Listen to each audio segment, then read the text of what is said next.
የሲዳማ መሶብ የአንድ ማዕከል አገልግሎት የፌደራልና በክልሉ በየደረጃ ያሉ ከፍተኛ የሥራ ኃላፊዎች በተገኙበት ተመርቆ ለአገልግሎት ክፍት ሆኗል። ማዕከሉ ቀልጣፋ አገልግሎት በመስጠት የተገልጋይ ጊዜና ጉልበት ለመቆጠብ የሚያስችል መሆኑም ነው በምረቃው ላይ ተገለጸው። ማዕከሉን መርቀው ስራ ያስጀመሩት የሲዳማ ክልል ርዕሰ መስተዳድር አቶ ደስታ ሊዳሞ እንደገለጹት ክልሉ እንደ ሀገር የተነደፉ የልማት ስራዎችን በሁሉም ዘርፎች እያሳካ ስለመሆኑ ጠቅሰዋል። ከዚህ ባለፈም እንደ ሀገር የብልጽግና መንግስት አስቸጋሪ የሆኑ መሰናክሎችን እያጸዳ የማህበረሰቡን ተጠቃሚነት ለማሳደግ ትላልቅ ተግባራትን እያከናወነ መሆኑን አንስተዋል። እነዚህ ስኬቶች ተጠናክሮ እንዲቀጥሉ ችግሮቹም ከስር መሰረቱ እየተናዱ የኢትዮጵያ የመደመር ተምሳሌት ትላልቅ ተግባራትን በመፈጸም በአፍሪካም ቀዳሚና ምሳሌ የሆነች ሀገር በዓለምም ላይ ተጽዕኖ የምትፈጥር ሀገር እንድትሆን አገራዊ ራዕይ ተይዞ ርብርብ እየተደረገ ይገኛል።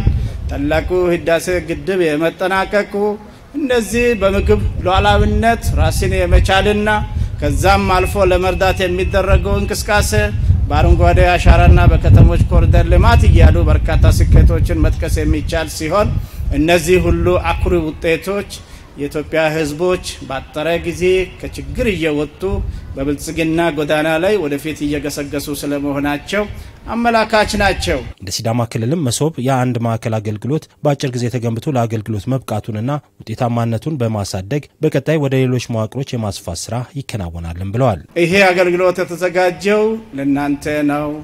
የተዘጋጀው በእናንተ አቅምና በእናንተ ይሁንታ የተመረጠው መንግስታችሁ ከእናንተ ጋር በሚሰራው አቅጣጫ የህዝቡን እርካታ ለማረጋገጥ በወሰነው ስራና አስተዋጽኦ መሰረት ነው።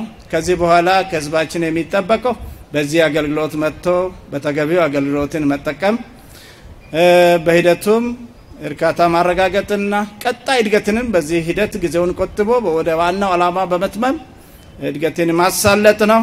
በእኛ ደረጃ እዚህ ጀመርን እንጂ እዚህ የምናበቃው አይደለም።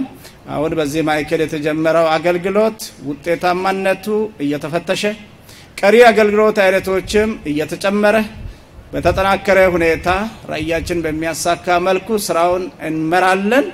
በምረቃው ላይ የተገኙት የኢፌድሪ ስራና ክህሎት ሚኒስትር ወይዘሮ ሙፈሪያት ካሚል በበኩላቸው የአንድ ማዕከል አገልግሎት ኢትዮጵያ የጀመረችው የሀገረ መንግስት ግንባታ ማሳኪያ መንገድ መሆኑን ጠቅሰዋል። በዛሬው ዕለት የምንመርቀው የሆነ አዳራሽና አዳራሽ ውስጥ ያለ ቴክኖሎጂ አይደለም። አዳራሹና አዳራሽ ውስጥ ያለው ቴክኖሎጂ ኢትዮጵያ የጀመረችውን የሀገረ መንግስት ግንባታ ማሳኪያ መንገድ ነው። መንግስት ላለፉት አመታት በተከተለው የዜጋ ተኮር ፖሊሲ አቅጣጫ የምንሰጣቸው አገልግሎቶች መነሻና መዳረሻቸው ማዕከላቸው ህዝብ መሆን አለበት። ብዙ ጊዜ ዜጋ ተኮር ሲባል ከማህበራዊ አገልግሎት ጋር ተያይዞ በተለይም ድጋፍ የሚሹ ወገኖችን ለመድረስ የምናደርገው ጥረት ተደርጎ ይወሰዳል። እሱ አንድ መገለጫ ነው። የዜጋ ተኮር ፖሊሲያችን አድማስ በጣም ሰፊ ነው። ይሄው ብሔራዊ የማንሰራራት ምልክት ተደርጎ የሚወሰደው የአንድ ማዕከል አገልግሎት በልማት ስራ የተገኘውን ስኬት በመልካም አስተዳደር ለመድገም አይነተኛ መሳሪያ መሆኑን አብራርተዋል። የተጀመረው አገልግሎት ይበልጥ ተጠናክሮ መቀጠል ያለበት ክልሉ ያካሄዳቸው ያላቸውን የልማት እንቅስቃሴዎች በልማቱ የተገኙ አወንታዊ ውጤቶችና ስኬቶች በመልካም አስተዳደር እንዲደገሙ ለማድረግ የዛሬው ለምረቃ በዓል የበቃው ብሔራዊ የማንሰራራት ምልክታችን ከሆኑት ጉዳዮች ውስጥ አንዱ የሆነው የሲዳማ መሶብ የአንድ ማዕከል አገልግሎት ነውና በአገልግሎት ማዕከሉ የ11 ተቋማት 34 አገልግሎቶች ይሰጣሉ ያሉት የሲዳማ ክልል ምክትል ርዕሰ መስተዳድርና የትምህርት ቢሮ ኃላፊ እንዲሁም የአንድ ማዕከል አገልግሎት ኮሚቴ ሰብሳቢ አቶ በየነ በራሳ ናቸው። በግንባታ ሂደቱ ትልቅ ልምድ መወሰዱንም ገልጸዋል። ህዝቡን ከእንግልትና ከምሬት የሚታደገው የጠቅላይ ሚኒስትራችን ኢኒሼቲቭ መሶብ የአንድ ማዕከል አገልግሎት በተፋጠነ ሁኔታ ተሰርቶ በሀገር አቀፍ ደረጃ የዛሬ 4 ወር አካባቢ ተመርቋል።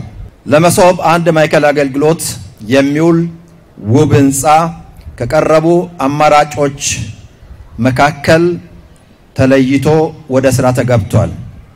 ስራው የስራ ባህል በአገራችን በእርግጥም እየተቀየረ መሆኑን በሚያሳይ መልኩ ቀንና ሌሊት ተሰርቶ በ30 ቀን ውስጥ ተጠናቆ እነሆ ከ11 ተቋማት የተለዩ 34 አገልግሎትን በዛሬው ዕለት ለማስጀመር በቅተናል።